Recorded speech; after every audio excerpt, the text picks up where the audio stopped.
E hoje nós vamos falar sobre força emocional e os papéis que a gente exerce na vida. A gente vai precisar desenvolver força emocional para enfrentar as fases da vida, mas se dando conta de que pode ser que em algum momento nós tenhamos que reconhecer que estamos exercendo um papel equivocado. Pode ser que você, adulto, adulta, esteja ainda no papel infantil, sabia? Pode ser que você, esposa, não esteja ocupando o lugar de esposa, mulher. Pode ser que você, o marido, não esteja ocupando verdadeiramente esse lugar de marido ou de pai, ela de mãe. Que será o papel aí que você está exercendo na vida em todos os sentidos e especialmente na família? Meu convidado de hoje já esteve no programa outras vezes. Ele é mestre em psicologia, é estrategista comportamental. Ele tem um trabalho muito bonito e eu acompanho de perto com muitas pessoas, menos de perto do que eu deveria, mas acompanho, sei histórias de pessoas que passam pelo seu trabalho e formação e têm saído dali com resultados excelentes. Ele também é compositor, é cantor, isso nas horas vagas, mas é profissional. Bem-vindo, Fernando Rochael, tudo bem? Olá, querida, que alegria estar aqui com você hoje, muito obrigado pelo seu convite. Obrigada. É uma alegria também estar com você que está nos assistindo aí, que bom que você está aqui com a gente também. Que ótimo! O que você me diz do tema de hoje? Exercer o papel certo é mais ou menos você ser a engrenagem no lugar certo. Toda engrenagem no lugar certo funciona melhor. Quando você pega a engrenagem e coloca ela no lugar errado, vai quebrar, vai travar, vai estar... né? Você pode estar no lugar ali que você quiser estar, mas quando você não está no seu lugar, acaba não funcionando muito bem. Então, quando a gente fala de papel, é como se a gente falasse de uma peça teatral, em que cada ator tem o seu papel e executa o seu papel ali. Então, se colocar o Romeu fazendo papel de Julieta, não vai dar certo. Não. Né? A Julieta fazendo papel de Romeu também não vai dar certo. Se colocar o astronauta num filme de faroeste, também não vai dar certo. Faz sentido. Cada um, quando exerce o seu papel no lugar certo, as coisas acontecem melhor, os resultados também chegam muito melhores na vida. Vamos exemplificar então? Vamos pensar aqui numa família. Que papéis podem ser desorganizados numa família? E, obviamente, a seguir nós vamos pensar como é que se organiza. Mas vamos pensar no indivíduo em família, como ele precisa se dar conta se está ou não exercendo o papel certo. Tá, a gente pode falar de papel na família e na vida pessoal mesmo. O indivíduo, né? No indivíduo. Ok. Então, primeiro na família. A gente pensar no papel do homem, no casamento, ele tem um papel de ir à frente. Como o Cristo era a cabeça e ia à frente, ele se deu a vida para morrer, ele vai à frente para morrer, né? Ele vai à frente para poder dar a vida. Ele vai à frente porque a família é mais importante, nesse caso. A esposa é mais importante, por isso que ele dá a vida. Algumas pessoas, a sociedade deturpou esse papel, colocando o homem como cabeça, aquele que usurpa, que oprime, que vocês são meus, né?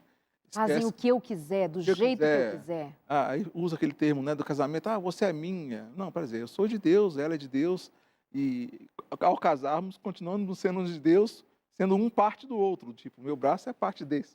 Mas minha esposa não é minha, é propriedade do Eterno, assim como eu também sou. Né? Então, mas no meu papel de marido, eu tenho esse papel que é aquele que vai à frente para dar a vida. E quem vai à frente também leva mais pancada. Mais pancada, né? Então, fica mais exposto. Exatamente. Né? A cabeça fica mais exposta. Exatamente. Então, assim, a mulher que está sob a missão daquele que vai à frente para morrer por ela é uma outra coisa. Exato. Diferente daquela do papel do homem que subjuga, que oprime, que esmaga, que eu sou o cabeça e vocês me obedecem. Quer dizer, coloca a mulher também no papel de filha. Então, a submissão de criança, de menina que está ali. Já erra no papel. Já erra no papel. Então, a mulher já entra na princesinha que é o cara, o papai dela. Então, já não tem participação, já não tem conversa, já não conversa um com o outro. Nesse papel do homem e da mulher, que são parte um do outro, e não propriedade um do outro. Isso. Então, se eu estou nesse papel também de propriedade dela e ela é minha propriedade, eu já saí da propriedade de Deus. Nós somos aqui cuidadores uns dos outros, guardadores uns dos como outros. Como parte um do outro. Eu lembro de Caim respondendo para Deus, por acaso sou eu guardador do meu irmão? E deveria ser. Sim. Então, nas relações, nós deveríamos ser guardadores uns dos outros. Então, Eu creio que passa um período, a gente já falou disso em um programa há muito tempo atrás, que era aquele Sem Tabus, quando a gente falou sobre essa questão do papel do homem e da mulher. A gente vai aprofundar um pouquinho mais hoje em Tá. outras questões de outros papéis. Mas, completando essa questão da mulher, há muitas mulheres que também agora invertem a situação. Eu não quero mais ser subjugada, agora eu subjugo você. E aí ela toma o papel do homem. Então, quando ela toma o papel do homem, às vezes ela faz o cara virar o filho dela, o menininho dela. Aí vira um cara banana, que está sendo controlado por ela, comandado por ela. O cara já não faz mais nada. Ela precisa cuidar da casa, cuidar das coisas, cuidar do marido e cuida de todo mundo. Aí é engraçado que falam isso como se fosse piada. Ah, ele é meu terceiro filho, meu quinto filho, tem 3 filhos, ele é meu quarto filho. Não, mas as pobrezinhas, quando elas dizem isso, elas dizem para não chorar. Para não chorar. Sabe assim, a gente ri para não chorar, porque ter um marido filho deve ser doloroso. Mas, ao mesmo tempo, de alguma maneira, ela escolheu esse cara. E ela também pode ter escolhido esse papel. Escolher esse papel. Na verdade, não é uma escolha, a pessoa é levada para esse lugar.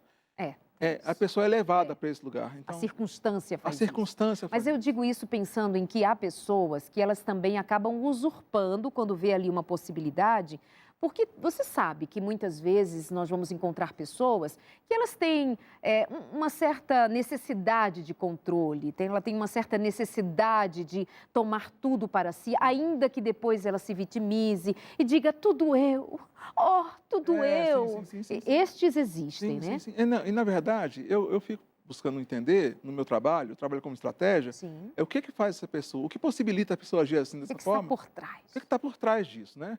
E aí é interessante que as minhas vindas aqui ao seu programa sempre são desdobramentos dos outros que eu vim fazendo. É verdade.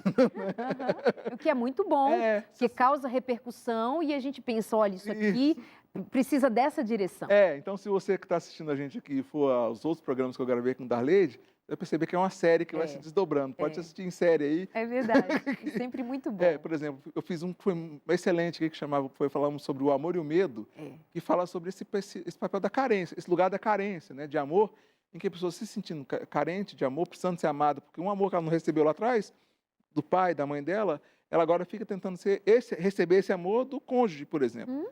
Então, a gente sempre volta à história lá da Rapunzel, aquela coisa toda, né? Uns 2 programas. Mas faça de conta que ninguém ali nos assistiu, porque tem gente nova. Isso, na história da Rapunzel, que eu repito sempre aqui. É ótimo. É ótimo.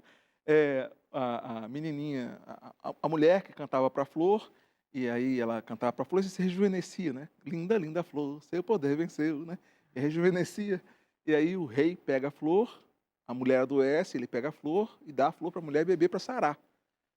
A filha da rainha nasce com os poderes da flor.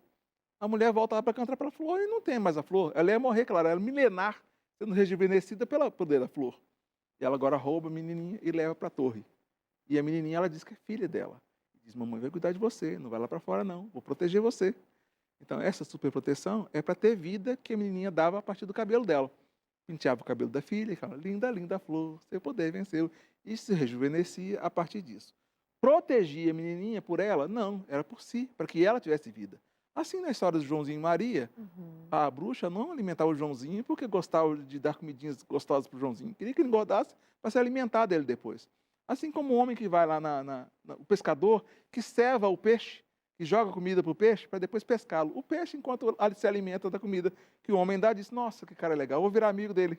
Não, vai ser comido Vai ser comido por ele. Então, a mesma coisa é essa pessoa carente que está cuidando, e o cuidado é uma excelente forma de controle. E aí ela entra no papel do pai, do homem, naquele momento, e aí começa a controlar para não ser oprimida, para não ser esmagada. E é nesse lugar que ela se percebe valorosa. E por ser valorosa, ela é amada. E por ser amada, ela controla. Então é como se eu controlasse para que ninguém fosse para longe de mim e eu continuasse existindo, sendo amada. Então, é um ciclo, né? É um ciclo. Então, se explica tão bem. Então, aí você encontra o cara que também é carente, que aprendeu ao outro lado da moeda.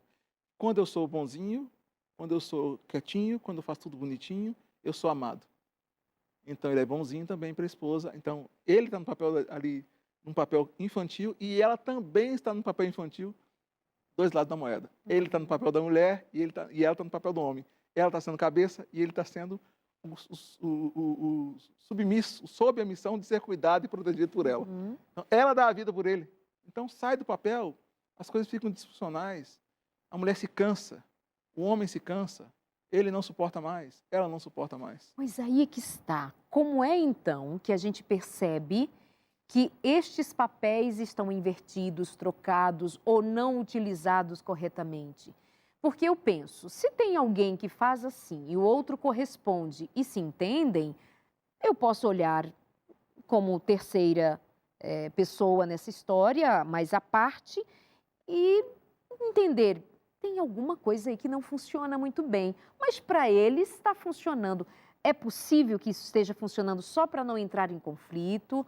E como é que a gente percebe que os papéis não estão bem no seu lugar? Então, é possível. Quando causa sofrimento? Não, então, também, mas assim, às vezes não está funcionando bem, está cansativo, mas a pessoa acredita que se mudar é pior. Ela passou a vida inteira sendo amada porque cuidava dos irmãos, cuidava da família, cuidava das coisas, controlando, e aí viu a mãe fazendo isso, a mãe também fazia isso. Então, ela não vê outra possibilidade de existir coisas diferentes. Não está bem, não está feliz, mas É assim que é. é assim que é. Então, a pessoa que está ali também, naquela situação ali, é assim que é. Sempre foi assim. Sempre foi assim. Então, minha mãe sempre me tratou assim, o cara. Então, e agora? Há um aprofundamento nessas questões e é importante a gente ter também outras questões, uma tríade de papéis. Sim. É interessante a gente pensar. Que é o papel da criança, o papel do adulto e o papel do senhor das regras, que eu chamo o papel do pai, que não é o meu pai e o seu pai. É um papel do cara que é o senhor das regras, que age a partir das regras. Vou Das explicar. regras. Das regras. Ok. Ele faz porque é a regra, porque é o certo, é a lei. A regra é assim, então eu faço assim. Mas não está dando bom resultado. Não importa, a regra é essa. Eu vou te dar um exemplo de cada um deles. Ele é rígido, Ele é inflexível. inflexível, ele castiga e premia. Ok. Ele é esse cara. Só isso. É isso. Ele castiga. Deu certinho, castiga. Fez errado, castiga. Foi bonzinho, premia. Então, deixa eu falar do papel do pai de uma vez. Vamos lá. O papel do pai é esse cara, é a pessoa que age porque tem que fazer. O discurso dela é: eu tenho que emagrecer, eu tenho que me alimentar bem, eu tenho que fazer. Não, por que eu faço isso? Porque eu tenho que, porque é o certo. Mas, Fernando, não é legal a gente fazer o certo? Porque é certo fazer? Porque é certo fazer? A grande questão é que não é sustentável, nem numa perspectiva da espiritualidade, e nem numa perspectiva do mercado, nem numa perspectiva pessoal e psicológica, você fazer a coisa porque você entendeu que a regra é essa. Você não se alimenta de maneira adequada porque você tem que se alimentar de maneira adequada. Se não tiver um desejo muito grande, ou um medo muito grande, Ou um respeito ou respeito grande. muito grande, na verdade, se não tiver um valor muito grande, Valor, isso. é um valor muito grande para aquilo. Ou por exemplo, assim, algumas pessoas sabem que não podem fumar, que não é legal fumar, mas o prazer é muito grande, então ela não aguenta não fumar. Ela sabe que não é legal tomar refrigerante, mas o prazer é muito grande. Até o momento que ela tem uma gastrite e o médico fala assim: você vai morrer se você continuar bebendo refrigerante. E aí o medo de morrer é maior do que a vontade de tomar refrigerante. Então a gente começa a perceber que essas pessoas, elas fazem porque tem que. Exemplo, o rapaz, ele trabalha na empresa, o trabalho dele acabou, está tudo certo, hoje tem uma competição de bandas, ele chega para o chefe e fala: chefe, eu posso sair mais cedo hoje? Já terminou meu trabalho, no domingo eu venho aqui e faço hora extra que você está precisando. Não dá. A hora, desculpa, a regra é regra. O certo é certo, o errado é errado. Aqui é 6 horas da tarde que sai. Mas eu posso sair, minha banda vai apresentar hoje à noite, preciso ensaiar. E o chefe sabe que não precisa mais dele, ele sabe que não precisa, que se liberar no domingo ele vai vir. Mas ele não libera. Não libera por causa da regra. Tá certo, é certo. Um exemplo meu. Meu pai falava que cachorro dorme lá de fora de casa. Eu comprei uma Shih Tzu, minha filha, desse tamanhozinho, 2 meses de idade, era um ursinho de pelúcia pequenininho. Cachorro dorme aonde? Fora de casa. Falei assim: beleza, compra o cachorro, mas ele dorme lá na varanda. Por quê? Porque é a regra. Você nem pensou duas vezes. Não há inteligência, é a regra. Não é o resultado que eu quero, é a regra. E aí eu falei: tudo bem, mas ela dorme na varanda, beleza? Beleza. Daqui a pouquinho, 3 horas da madrugada, a cachorrinha chorando, e minha esposa lá fora, sentada no banquinho, porque nós combinamos. Gente, que burro que eu estou sendo. Porque é a regra do meu pai, eu estou pegando essa regra aplicando sem inteligência alguma, porque o certo é isso. Então, algumas pessoas acham que vão seguir muito longe por causa da disciplina, porque tem que fazer. Mas você não vai longe. O adulto, criança, na escola tem disciplinário, na faculdade você não tem disciplinário. É criança quem precisa de disciplina, a gente precisa de vontade. Ou seja, A gente precisa entender o sentido daquilo que nós estamos fazendo, por que estamos fazendo e de uma maneira mais profunda. Isso. Porque este indivíduo, ele pode dizer, o cachorrinho vai dormir lá fora porque é certo que durma lá fora, cachorrinhos não devem dormir dentro de casa. Faz sentido? Esse porquê tem que dormir na varanda faz sentido? Fazia para o meu pai, talvez pelo lugar que morava, Sim, talvez pelo o cachorro era grande. grande, talvez. Agora você mora, sei lá, num apartamento, e aí o cachorro é pequenininho, o outro do seu pai era um labrador, sei lá o quê. Então, assim, a gente precisa levar em consideração o significado disto para mim, a implicação disso agora, o quanto isso afeta os meus, os que estão à volta. Eu estou aqui lembrando de uma história, talvez eu não saiba contá-la, mas você que é o homem das histórias e que é o professor aqui, você talvez lembre de uma menina, de uma mulher que casou e ela preparava o peixe sempre do mesmo jeito. Ela tirava a cabeça ou deixava a cabeça? Partia no meio. E É, cozinhava a primeira metade, a segunda metade. E por que falando? Não, Porque foi perguntar para a mãe, a sua avó fazia assim. e a sua bisavó fazia assim, mas A depois Isabela ela vai tinha uma panelinha descobrir porque pequena. ela tinha uma panela pequenininha, então só podia cozinhar metade do peixe, coisa assim. Então, por que a gente faz as coisas que a gente faz? Por que nós estamos exercendo o papel que estamos exercendo agora? Então, este é o perfil Do Senhor das regras. do Senhor das regras. Então, eu tenho que emagrecer, eu tenho que fazer, eu tenho que... Então, isso traz um peso muito grande do tenho que. Isso tira uma coisa, é a única coisa que Deus me deu, que é o livre-arbítrio. E o que é o saudável fazer? Então, mas deixa eu falar do outro lado também não saudável, que é muito interessante também. Eu fico na Aí depois eu falo do curiosidade. saudável.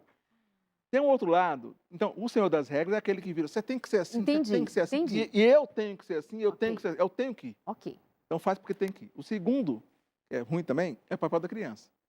O papel da criança é aquele que não assume nem culpa e nem responsabilidade. É uma criança. Culpa. Então, a minha filha está tirando nota ruim, a culpa é minha que eu não parei para estudar com ela, a culpa é da professora que não ensinou. A criança em si, ela não tem culpa de muitas coisas. Passou uma criança de 4 anos, quebrou isso aqui, é a gente que deixou ela passar, a culpa não é dela. E quem vai pagar é o pai dela. Então, a culpa indica quem fez. Se eu deixei a boca do fogão aberta, vazando gás, pegou fogo na casa, a culpa é minha que deixei a boca do fogão aberta. A responsabilidade de apagar o fogo é dos bombeiros. Então, culpa indica quem fez. Responsabilidade é quem vai resolver a partir de agora.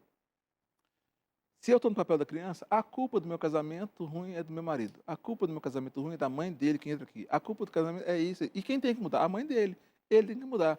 A culpa do meu trabalho estar ruim é meu chefe, é do meu trabalho, é do governo, é do mercado. A culpa é sempre dos outros. E quem precisa mudar? Quem vai fazer alguma coisa para mudar essa situação? O outro também. Então, esse papel não é um papel cognitivo, nem o papel do pai lá, que é o Senhor das regras, nem esse papel da criança. É um papel emocional. E quando eu menos vejo, eu estou jogando a culpa no outro. E eu não faço nada, eu sou uma vítimazinha, pobrezinha, coitada. Então, uma cliente minha, ela percebeu isso acontecendo no casamento dela. E aí eu vou falar com o que aconteceu com ela a partir do momento que ela descobriu o papel do adulto. Para ela. Isso. Aí eu vou explicar o papel do adulto, vou contar o que ela fez. O papel do adulto é diferente do papel da criança. Por quê? O papel do adulto, ele não se importa de quem é o culpado, quem fez. Ele diz, que resultado eu quero? Então, eu sou responsável de chegar nesse resultado e de gerar esse resultado. Não importa quem é o culpado. Ah, foi a minha esposa que é culpada? É meu marido que é culpado? É meu chefe que é culpado? Então, o que eu faço com isso? Essa é uma pergunta. Mas eu não consigo não fazer isso, agir dessa forma, se eu estiver no papel da criança. Agora, quem está no papel da criança está falando, mas porque você não conhece meu marido, porque meu marido... Então, se você se coloca nesse papel, você percebe falando com esse discurso, com esse pensamento, chateado comigo porque eu estou falando com você, é diferente culpa e responsabilidade. Talvez a culpa seja do outro mesmo. Talvez seja sua. Inclusive, assim, eu começo a me perguntar, o que eu fiz para permitir, no papel do adulto, o que eu fiz para permitir que ele me tratasse assim? O que eu não fiz para permitir que essa pessoa me tratasse assim? O que eu fiz para provocar isso? Então, eu começo a trazer para mim as coisas, porque quando eu trago para mim a responsabilidade, eu me possibilito a mudar isso. E eu saio do papel da vítima. Mas só faz isso aquele que já não está no papel mais da criança. E o papel do adulto, diferente do papel do pai, ele não faz porque ele tem que fazer. Ele faz porque ele quer o resultado. Então, eu vou emagrecer, vou comer dessa forma aqui, por quê? Porque eu quero estar nesse peso para vestir aquela roupa. Eu tenho que fazer isso? Parece que ele tem Não. uma consciência mais madura. Sim. Ele tem um nível de maturidade maior. Sim. Não é somente aquele que se priva pela regra. Isso se vê muito no papel religioso, né? Sim. Eu faço isso porque eu tenho medo de Deus, senão eu vou para o inferno. A espiritualidade madura, ela vai dizer o quê? Deus me ama, sou filho de Deus, não tenho condições de atingir a santidade sem Cristo, então eu vou a Cristo, eu busco de Cristo, assumo esse papel de cristão, mas sempre entendendo que isso não é uma coisa tenho que, porque senão que, isso torna muito rígido, muito duro, isso torna a vida religiosa muito pesada. O próprio Paulo fala da questão das regras, né? Quando a pessoa não faz pela graça, mas faz porque tem que fazer. Então, É diferente de fazer por amor. porque eu quero fazer. E eu faço por amor, tem por amor envolvido, isso. né? Então, O adulto que tem a responsabilidade, e que é esse que você diz, olha, isso não é hora de ver aqui o culpado, o que a gente vai fazer para resolver? exatamente. Esse adulto, ele tem como carro-chefe o amor. Olha, não importa o culpado, eu amo você, eu amo nossa família, nós nos amamos, dá aqui a mão, vamos resolver. Você entende? O carro-chefe é o amor, a motivação é o amor, do amor maduro, do adulto maduro, porque tem adulto que é imaturo, que é esse que ocupa o papel de criança. Então, e é engraçado, não sei se você já viu criança de 4 anos imitando a professora, ou imitando a mãe. Sim. Ela é muito brava, muito dura, porque, na verdade, a imaginação dela de um adulto é aquele senhor das regras. Então, quando é esse cara, essa mulher, esse homem que está no papel da criança, tenta ser adulto, normalmente ele vai para o papel do pai, aquele papel do senhor das regras. Não pode, tem que fazer, tem que fazer. Então ele entra num papel muito pesado e gera relações muito pesadas para ele e para os outros, que tem que fazer por causa disso, tem que fazer, tem que fazer. Não permite liberdade do outro, não permite o livre-arbítrio. Eu costumo dizer que a única coisa que Deus me deu, que é meu mesmo, é o livre-arbítrio, o resto é tudo dele. Então, passamos o homem para que ele possa governar. E não tem como governar se eu estou fazendo porque eu tenho que fazer. Eu não estou desprezando as leis, não é isso. Não. Não é isso. Eu estou falando é que a própria palavra fala assim, olha, não é por força nem por violência, mas é pelo Espírito. E o Espírito me transforma a minha vontade. E a partir daquele momento, eu não faço mais porque eu tenho que, mas é porque eu tenho vontade de fazer. Então, uma das questões que talvez a gente não considere é que a disciplina, a força de vontade, não me leva longe. O que me leva longe é a vontade.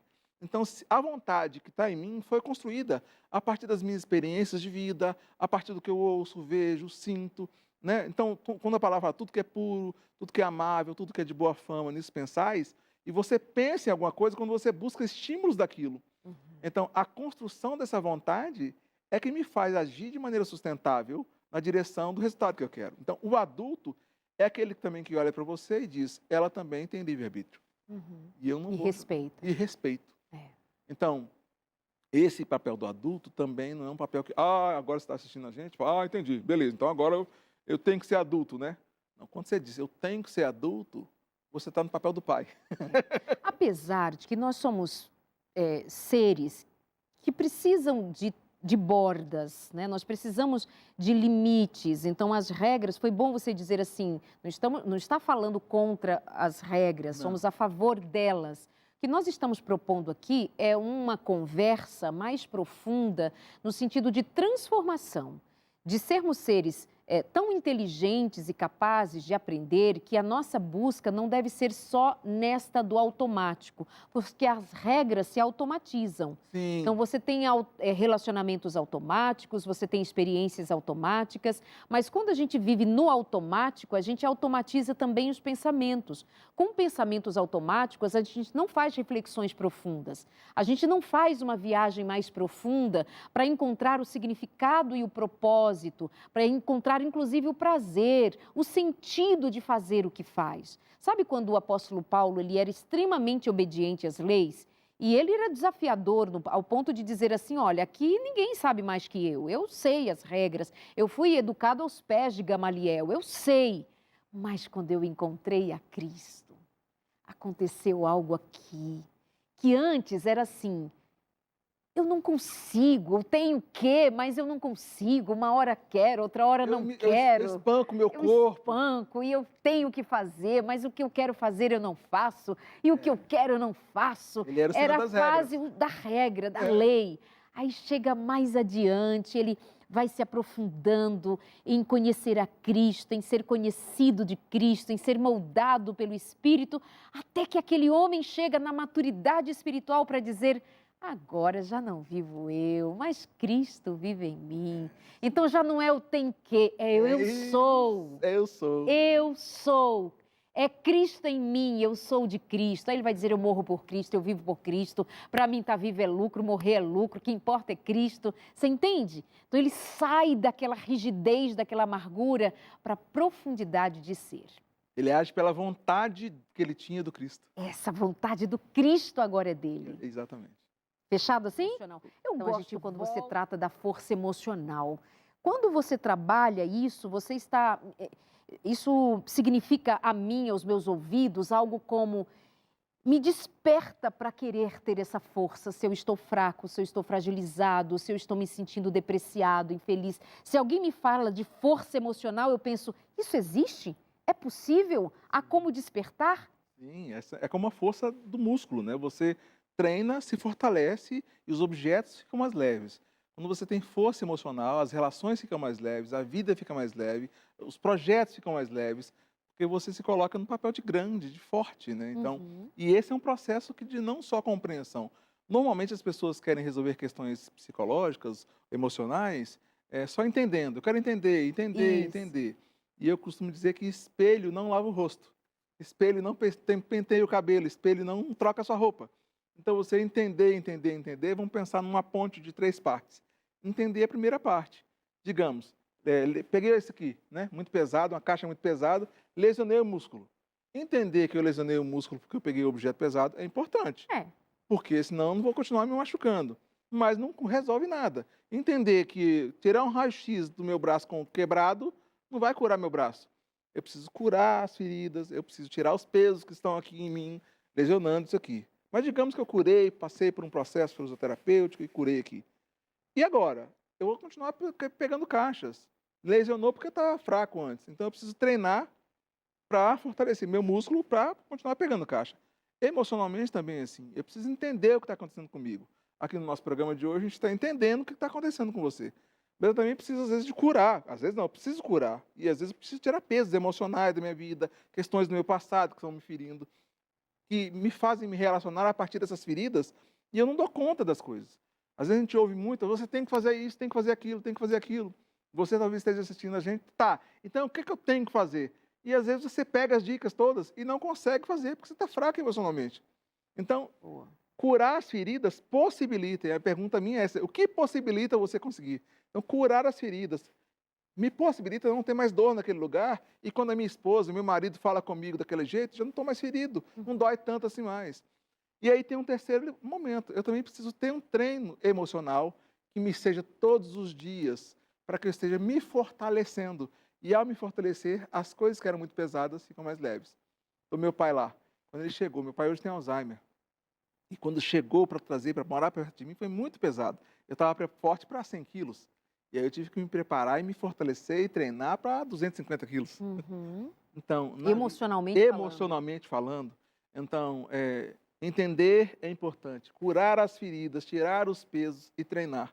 Esse é o processo que eu faço com os meus Como é que clientes. se treina as emoções? Como é um treinamento? Você disse treinamento diário, constante, para fazer essa musculatura emocional, sustentar inclusive os papéis sobre os quais nós falamos anteriormente, entendendo, mas nós ainda vamos voltar a eles.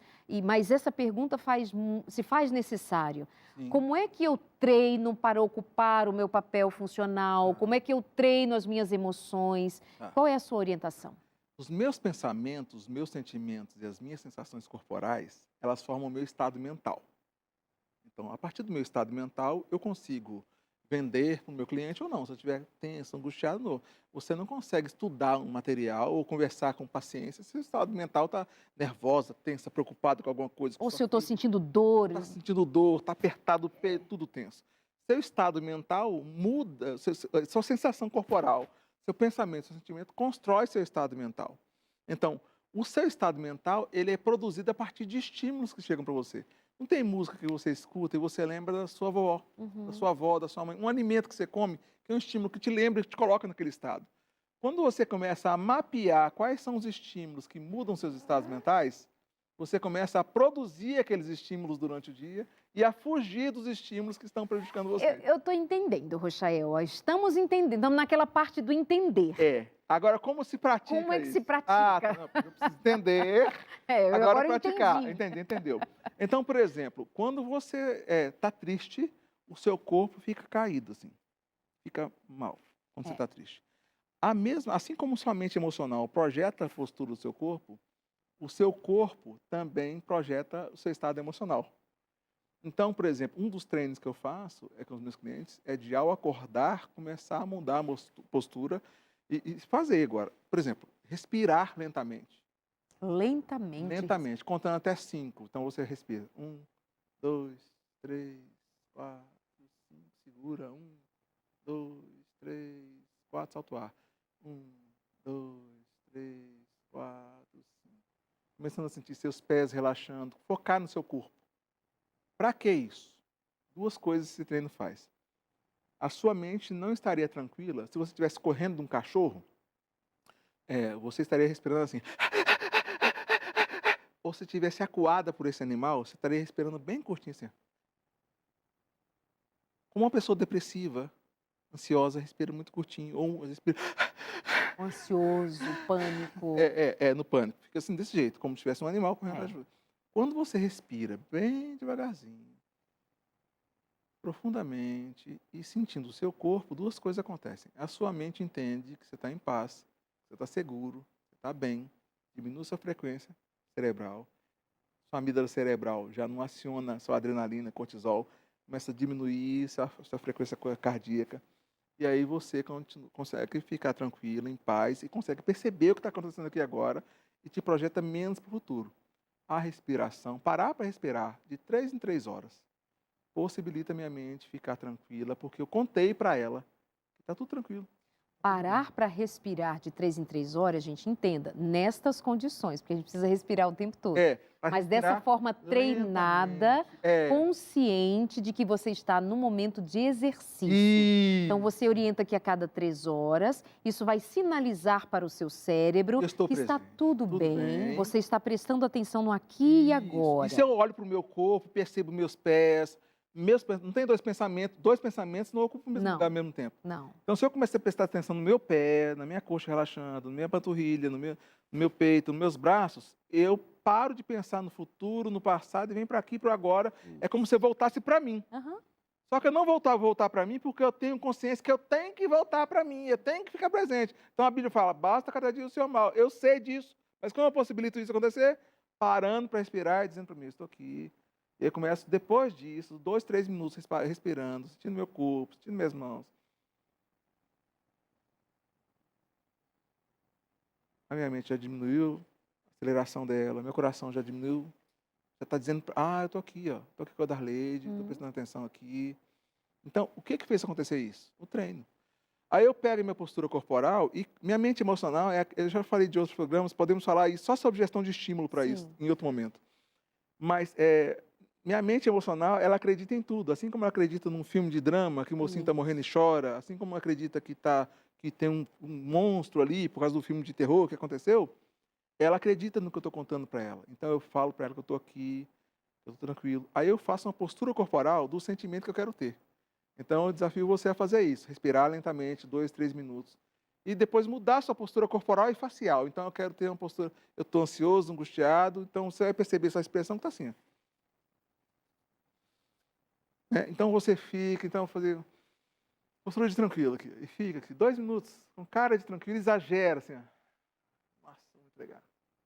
Parece coisa de maluco, mas a minha mente emocional, ela está acreditando que eu estou assim. Então ela muda meu estado mental. E serve até como distração, se a gente poderia traduzir assim, né? Como se fosse uma distração para o cérebro sair desse estado tenso e vir para um estímulo que o faz acreditar tá tudo bem.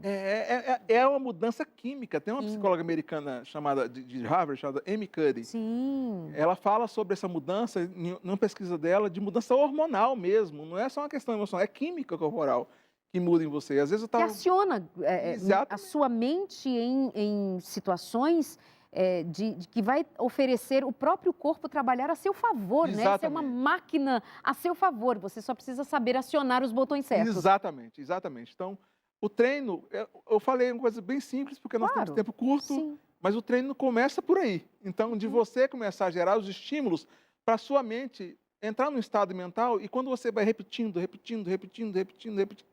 mais domínio você vai pegando. Então, você começa a perceber as palavras que está dizendo, você começa a perceber o estado mental que o seu perfume gera em você, que o cabelo seu gera em você, que a roupa, algumas roupas que você está vestindo, produzem um estado mental muito ruim em você.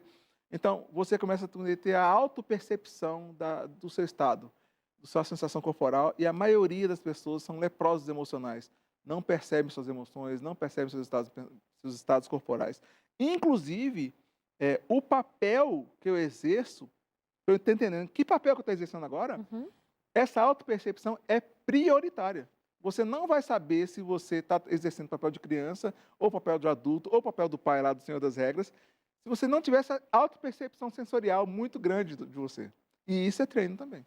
Se a Então, gente- meu trabalho passa por isso. Meu cliente, ele que entra no processo comigo, ele não só é um processo passivo, também é um processo ativo. É estratégico para mudança de comportamento, para fortalecimento emocional, para reconstrução da sua identidade. E é um processo de entender, curar, tirar peso do passado e treinar. E é por isso que é diferente, é por isso que é sustentável, né? Meu cliente fica pouco tempo comigo e depois ele segue independente de mim. É você aprender a se reconhecer como ator no cenário da vida, mas com também a capacidade de você mudar o papel. Eu sou ator na vida, mas com as possibilidades de mudar o meu papel. Foi um papel até hoje Isso. imaturo, um papel secundário, um papel onde eu deixei os outros serem protagonistas e eu sempre atuando com um papel menor, um coadjuvante de quinta categoria.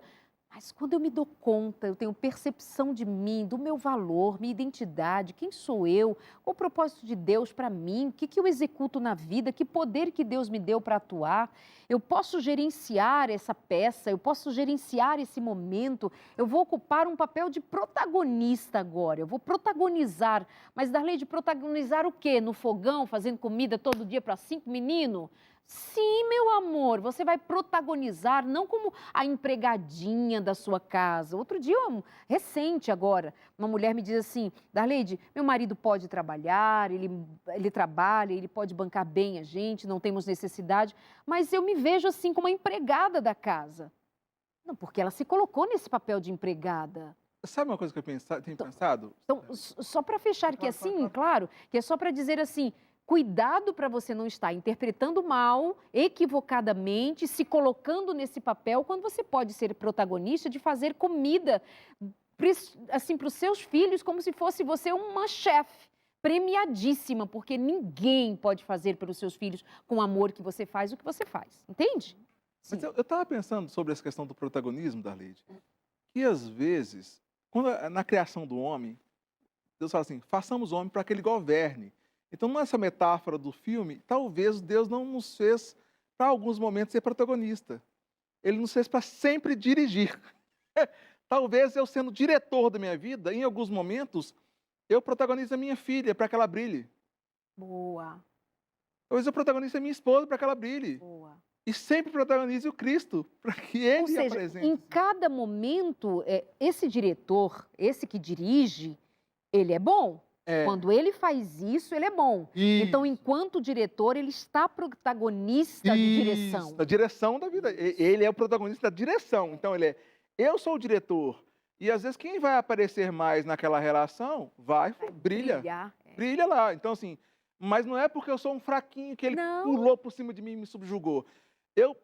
Está ok isso acontecer na minha vida, porque eu estou seguro e forte. Não tenho uma baixa autoestima que me sinta, nossa, ele está à minha frente, ele apareceu mais do que eu. Então, o protagonismo, nesse caso, não está naquele que aparece mais, mas está sobre aquele que domina a sua própria vida a partir do momento em que ele não está mais na carência, a partir do momento que ele está cheio do Espírito, e o Espírito, a carne dele não domina ele, inclusive. Os impulsos dele não dominam ele, inclusive. Ele é Uhum. o diretor da vida dele. E pelo Espírito, ele consegue olhar e falar assim, que resultado eu quero? Então, é comigo, eu produzo o resultado que eu quero. Porque o Espírito me capacita a isso. Exato. Então, talvez é interessante a gente ter colocar esse papel desse protagonista muito mais Sim, como diretor do que aquele que aparece mais. sim. E em alguns momentos eu vou precisar aparecer mesmo para que as coisas aconteçam, mas em alguns momentos não. Então, essa senhora que cozinha, ela está lá como diretora da situação da vida dela. Ela não precisa controlar os outros, inclusive, para que a vida dela brilhe de acordo com o que o Não Espírito quer que precisa ela aconteça. Não precisa competir. competir nem nada disso. E essa percepção de que eu estou num lugar inferior, também às vezes tem, eu vou dizer assim, um papel até maligno nisso. Porque quando Eva estava no lugar em que ela era a protagonista, era a única mulher, maravilhosa, belíssima, chega o diabo e diz assim: tá aí de empregadinha. Porque você pode ser muito mais. Você pode comer e experimentar emoções, sabe? Quis oferecer para ela um papel que não era o papel para ser. Então, às vezes, também tem essa tentação, porque usou, aí não é a tentação do diabo, pode ser a tentação de se comparar. É. Tiago 1, verso 13 e 14 apresenta outra tentação, né? Que é a tentação que vem do próprio mau desejo. É, o desejo que está aqui, né? É, dentro de mim, a construção do que A está em. inveja, Essa, a e malícia. que também parte desse lugar da carência também, né? No fundo, é, todo mundo quer ser amado. É. Eu repito isso aqui muitas vezes, todo mundo quer ser amado, porque o amor é estado de vida e a gente foi feito para viver. Então, quando eu estou nesse lugar da carência, e eu acabo entrando nesse papel da criança, voltando àquela história do papel da Uhum. criança, né? eh, eu acabo me colocando, entendendo que quando eu sou vítima, quando eu não sou o diretor das coisas, eu não me responsabilizo pelas coisas. Então, ninguém pode me culpar de nada. Então, é sempre o outro que precisa mudar. É. É importante que você se perceba nesse lugar, muitas vezes tem a ver com uma sensação corporal. Perceba assim, toda vez que você está sendo vítima, você tem uma sensação no seu corpo. Talvez você se sinta pequeno, talvez você sinta um aperto no peito, Desconfortável, um desconforto inadequado. na perna. Então, eu sinto fraqueza muitas vezes. Essa fraqueza, às vezes, indica esse papel da criança. Então, esse sentimento que você está tendo e percebendo assim, se você está sempre jogando a culpa no outro, esperando que o outro mude, é bem capaz que você esteja no papel da criança. Uma cliente minha, ela percebeu isso. E aí ela trabalhou, nós entramos no processo e ela começou a despedir. É importante ela despedir essa menininha. A gente sempre fala disso, né? É. Despedir a criancinha, acolher essa criancinha e despedir ela. E aí o marido dela era halterofilista e ela odiava halterofilismo, musculação, aquele cara fortão. E aí ela começou a estudar revista com coisas de halterofilismo, de musculação. E começou a ir na academia com o marido, porque ela disse para si, a responsabilidade é minha de melhorar meu casamento. Estava sem conexão. E aí ela, no papel do adulto, começou a ir na academia com o marido dela. Quando eu dou importância ao que você dá importância, importar é trazer para dentro. É. Eu trago para dentro de mim o que está dentro de você. O que é importante para mim O que você importa para importou, você. importa para mim. Então, quando eu dou importância ao que você dá importância, você se sente importante. Você cria conexão. Gera conexão. Uhum. E aí ela começou a ir na academia. Aí o que aconteceu? Tem uma lei que é a lei da reciprocidade. Quando você ganha um presente, automaticamente você quer dar um presente para alguém também. E aí o marido dela começou a se sentir importante para ela. Aí começou a abrir a porta do carro para ela, começou a dar flores para ela, mudou a relação. Começou a levar ela no balé que ela fazia. Ela falou assim, Fernando, mudou o meu casamento. Detalhe, ela no final do processo, ela falou comigo, meu marido foi promovido 2 vezes durante o meu processo. E eu nunca vi o marido dela. No Natal, eu liguei para ela, falei, Feliz Natal, tal. E ela falou, lembrei de você, meu marido foi promovido de novo. E por que isso acontece? Ela mudou o tratamento com ele se sentiu mais forte, mais testosterona, produziu melhor, com mais alegria, foi promovido 2 vezes. Então, a mudança da vida dela, de entrar no papel da adulta, de assumir a responsabilidade de melhorar o casamento dela. Por quê? Porque ela queria aquele resultado. Uhum. Mas ele isso e aquilo. Então, ela começou a perceber, que estímulo, o que eu posso fazer com ele para que ele possa me perceber, para que ele possa estar perto de mim? Experimentou uma coisa, não foi. Experimentou outra, não foi. Experimentou outra, não foi. Agora foi. Então, no papel do adulto, eu assumo a responsabilidade e vou experimentando até que dê. Por quê? Porque é comigo. E isso também inclui eh, um processo de maturidade em desenvolvimento, ali que ela está buscando e está conseguindo, Isso, de também, se for necessário, reconhecer: opa, isso aqui não é meu, isso aqui é do outro. é do outro. Porque quando a gente diz assim, olha, você faz, segue essa estratégia, faz aquela outra, segue nessa direção, essa não deu certo, aquela deu, ela foi para a academia, aí ela se importa com o que era importante para ele, Sim. gera conexão, que lindo. Aí alguém ali pode estar pensando, por ainda estar disfuncional, pensar assim, o que que é? O que que eu vou fazer? que tem que E vai fazer, então? continuar como criança. O que que É. tem que fazer?